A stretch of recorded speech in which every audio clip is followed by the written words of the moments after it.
Assalamualaikum warahmatullahi wabarakatuh. Today our group will present about the application 1 first order differential equation. And the title is radioactive decay in Japan. Our group members including me, Muhammad Adam bin Muhammad Aris, Muhammad AKIF bin Muhammad ROSLI, Muhammad FAWWAZ SYAHMI bin OMAR, Nur Syukri Adi bin SAAT, Muhammad HUZAIFAH bin Muhammad RASID. Now we move to introduction of application. Radioactive decay is a natural process where unstable atomic nuclei change into more stable forms, releasing energy or particles. This helps elements achieve a balanced nuclear composition. The process has wide applications in geology, archaeology, medicine, and nuclear physics. The idea of radioactive decay started in the early 1900s with scientists like Marie and Pierre Curie making important discoveries. Over time, theories like the quantum mechanical model help categorize types of radioactive decay, such as gamma, beta, and alpha decay. In Japan, radioactive materials are used in various industries, especially in nuclear power for energy. They are also crucial in medical procedures like sterilization, cancer treatment, and diagnostic imaging. However, safety and decommissioning of all the nuclear sites gain more attention after the Fukushima Daiichi nuclear accident in 2011. Okay, for the problem statement, the issue is Fukushima Daiichi nuclear power plant faced a critical challenge of accumulating contaminated water, and this is because of storage limitation and continuous generation. For storage limitation, there has limited on-site tank capacity for contaminated water storage, and for continuous generation, ongoing need to cool damaged reactor of course contributes to water accumulation, and this is result as the plant is grappling with the accumulation of radioactive wastewater. Assalamualaikum warahmatullahi wabarakatuh. Now I will explain about the problem we have in this application. The ongoing issue at the Fukushima Daiichi nuclear power plant in Japan revolves around the critical challenge of managing a substantial volume of contaminated water generated as a result of cooling the damaged reactor cores. This accumulated water stored in on-site tanks has surpassed their capacity, raising their concerns about potential overflow and instability of the compromised reactors. The contamination arises from various sources, including groundwater, infiltration, and the continual necessity to cool the reactors that experienced meltdowns in 2011. The Japanese government, acknowledging the urgency of the situation, has decided to release this radioactive water into the Pacific Ocean in 2023. The decision has sparked significant environmental and public health concerns, centering on the potential repercussions for aquatic life, the broader marine ecosystem, and the well-being of coastal communities. The complexity of the matter is heightened by its international impact, necessitating collaborative efforts and stringent regulations for handling the transboundary effects of releasing nuclear wastewater. Despite assurances of safety from the Japanese government, objections from certain states and stakeholders underscore the need for thorough examination and global cooperation in addressing the multi-phase challenge posed by this decision. Hi, now let's move to the solution of the problem. First and foremost, we have identified three radioactive isotopes in the wastewater of Fukushima Daiichi plant, which is tritium, strontium, and cesium.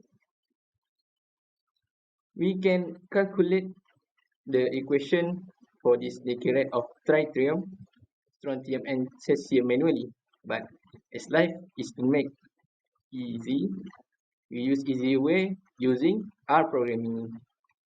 This part defines a function named decay constant They take a single parameter half-life. The function calculates the decay constant, which is denoted as K using the formula log 2 over half-life, and returns the result. Here, three variables: half-life of tritium, half-life of strontium, and half-life of cesium are assigned specific half-life values for three substances: tritium, strontium, and cesium. These values are given in years, which is tritium 12.32 years, strontium 28.8 years, and cesium 30.17 years. Now the code calls the decay constant function with each of the given half-life values to calculate the corresponding decay constants. The results are stored in variables K tritium, K strontium, and K cesium. The cat function is used to print the calculated decay constants for tritium, strontium, and cesium to the console. The results are displayed along with descriptive messages. In here, we get a value for decay constants of tritium 0.05626195. For K strontium, we got 0.02406761. And for K cesium, we got 0.02297472. Now, for the next part of the solution, we are doing comparison of the three radioactive isotopes with other radioisotopes using graph by alprogramming. Three more half-life values are added, which is uranium-238, radium-226, and iodine-131. The half-life of uranium is 4.46 years, for radium 1,600 years, and iodine 8.02 years. The decay constants for the newly added substances are calculated using the previously defined decay constant function.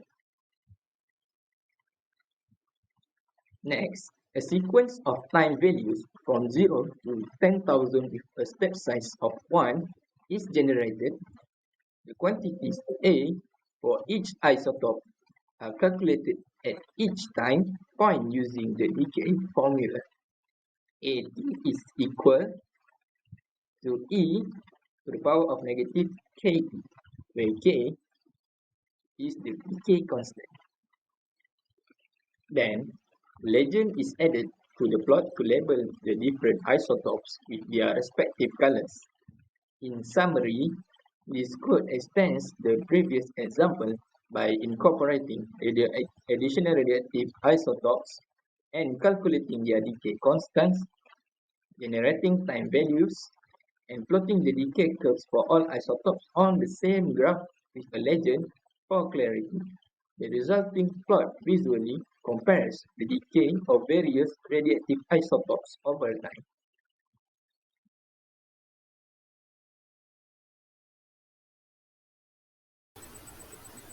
Okay, I will discuss the comparison of radioactive isotopes decay. First, decay rates correspond to half-life.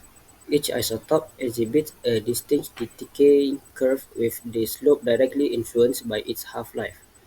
Tritium, possessing a shorter half-life, manifests a rapid decline in quantity over time. In contrast, uranium-238 displays a more gradual decrease owing to its significantly longer half-life.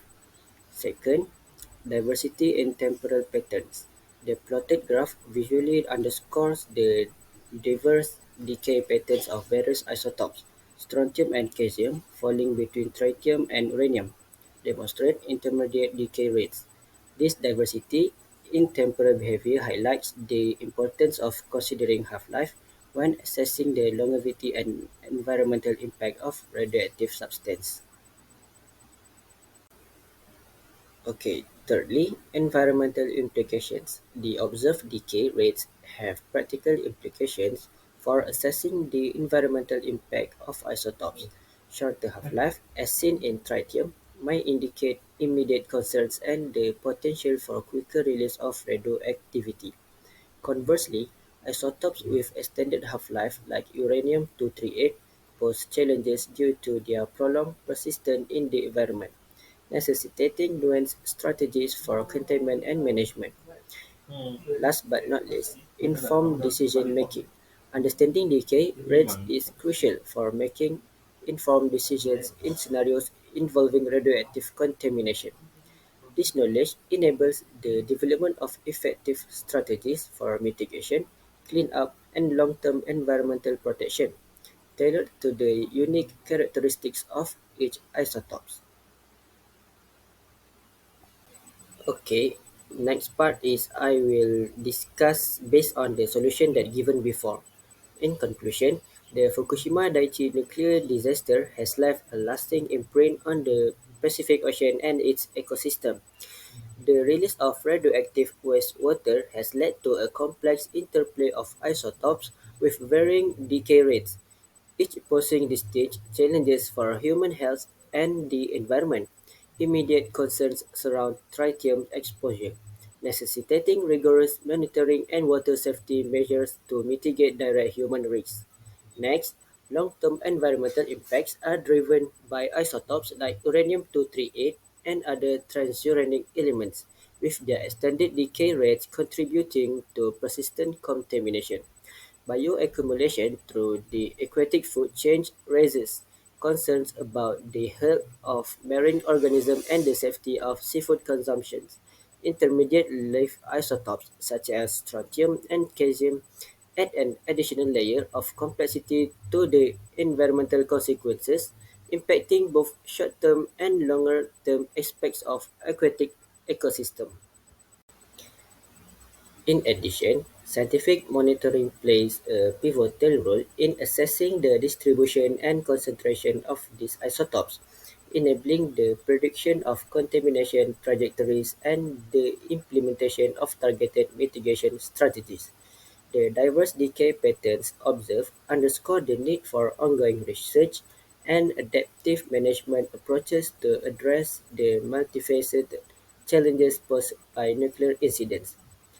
Finally, in navigating the aftermath of the Fukushima disaster, a comprehensive and collaborative effort is essential. Continued vigilance, risk assessment, and informed decision-making are imperative for safeguarding both human population and the delicate balance of marine ecosystem. By learning from the Fukushima experience, the international community can work towards developing more robust safety measures and emergency response protocols to minimize the potential consequences of future nuclear incidents.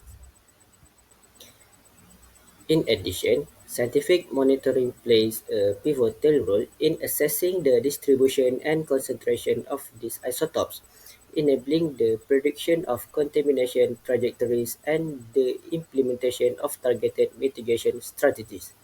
The diverse decay patterns observed underscore the need for ongoing research and adaptive management approaches to address the multifaceted challenges posed by nuclear incidents. Finally, in navigating the aftermath of the Fukushima disaster, a comprehensive and collaborative effort is essential.